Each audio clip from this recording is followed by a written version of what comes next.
बाबा, आप रुक जाइए, मौसम बहुत ज्यादा खराब है। मुझे तो समझ नहीं आ रहा।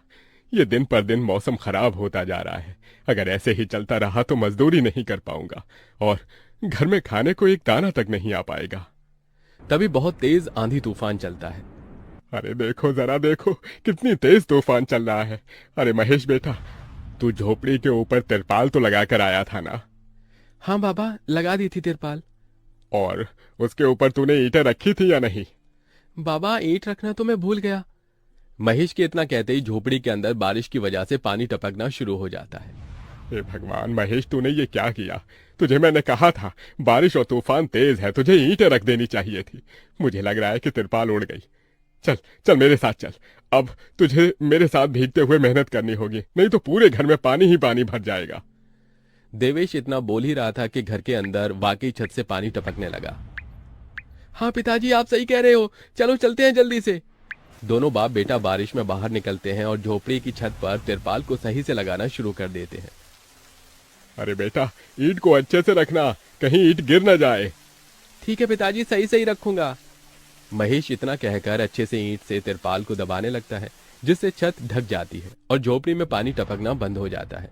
लेकिन इसी के चलते हुए बेचारे दोनों के दोनों बहुत बुरी तरह भीग जाते हैं। अरे चलो बेटा, बहुत ठंड हो रही है, बाहर घर में चलते हैं। चलो, बरसात में मौसम बिल्कुल ठंडा हो गया है। हाँ पिताजी, आपने बिल्कुल सही कहा, चलिए। जब दोनों बाप बेटा घर के अंदर आ जाते हैं तो मेघा उन्हें सूखा कपड़ा देती है और अपना शरीर पोंछने के लिए कहती है। आप लोग अपना शरीर पोंछ लो और सूखे कपड़े पहन लो, नहीं तो ठंड लग सकती है। मेघा के दिए हुए कपड़े दोनों पहन लेते हैं। तभी बीमार शकुंतला बिस्तर पर पड़ी हुई मेघा से कहती है। अरे बेटी, तूने खाने के लिए कुछ बनाया नहीं? माँ, मैं बारिश के रुकने का इंतजार कर रही हूँ। घर के अंदर खाना कैसे बनाऊंगी? सारे में धुआं ही धुआं हो जाएगा। मेरी दवाई का समय हो गया है और मुझे भूख भी लग रही है। ठीक है माँ, मैं कुछ करती हूँ। मेघा अपने सिर पर एक सफेद कट्टा रखकर बारिश से बचते हुए बाहर से कुछ ईंटें लाकर घर के अंदर ही छोटा सा चूल्हा बना लेती है और उसी पर खाना बनाना शुरू करती है। अरे बेटी, पूरे घर में धुआं ही धुआं हो गया है। पिताजी, खाना बनाना भी तो बहुत जरूरी था। मेघा जैसे तैसे करके जल्दी जल्दी खाना बना लेती है। वो खाने में नमक मिर्च वाले चावल ही बना पाती है। माँ, माँ उठो, ये लोग खाना खा लो। शकुंतला मेघा के हाथों से खाना खाती है। शकुंतला के पूरे शरीर को पैरालाइज हुआ था, जिसके कारण ना तो वो हिल सकती थी और ना ही वो उठ सकती थी। मेरी प्यारी बेटी, इतनी कम उम्र में तेरे ऊपर कितनी जिम्मेदारी आ गई। हम गरीबों का कुछ नहीं हो सकता है। इस गरीब झोपड़ी के अंदर हम कैसे कैसे दिन देखते हैं। कोई बात नहीं माँ, बच्चे समय के अनुसार बड़े होते हैं, लेकिन मैं समय से पहले बड़ी हो गई हूँ। आपको तो खुश होना चाहिए। मैं तो इस कदर लाचार हो गई हूँ कि तेरे सर पर हाथ रखकर तुझे आशीर्वाद भी नहीं दे सकती बेटा। शकुंतला की आंखों से आंसू निकल रहे थे। मेघा उसके आंसू पोंछकर अपनी मां को हौसला देती है, जिसके बाद वो अपने भाई और पिता के साथ बैठकर खाना खाती है। बारिश होती ही रहती है, लेकिन बारिश रुकने का नाम ही नहीं लेती।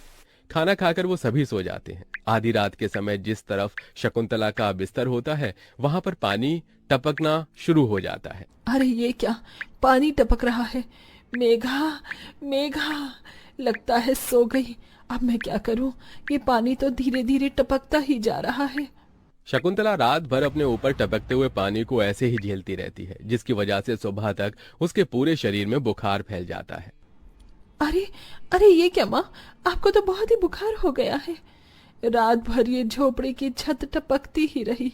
मैंने तुम्हें उठाने की कोशिश की, लेकिन तुम्हारे तक आवाज नहीं गई। ये सुनकर मेघा को बहुत अफसोस होता है। वो सूखे कपड़ों पर अपनी माँ को सहारा लगाकर लिटा देती है और उनके कपड़े भी बदल देती है। लेकिन तभी अचानक से गांव में बाढ़ आ जाती है। अरे अरे ये क्या हो, यहाँ तो पानी भर रहा है। अरे लगता है गांव में बाढ़ आ गई है। अरे हम लोग क्या करें? अरे बेटा महेश, अरे भाई, अपनी माँ को कंधे पर उठा, नहीं तो हम सभी बह जाएंगे। अरे पानी में कोई जुगाड़ करता हूँ बेटा। देवेश फौरन घर के बाहर जाता है। जहां वो आसपास देखता है, उसे एक रेडी दिखाई देती है। देवेश उसे लेकर आता है, जिस पर शकुंतला को लिटा देता है। अरे चारों तरफ पानी ही पानी हो रहा है, हमें अब यहाँ से जाना होगा, नहीं तो पानी में हम डूब जाएंगे। तभी अचानक से उनकी झोपड़ी पानी में डूबकर बह जाती है। हमारी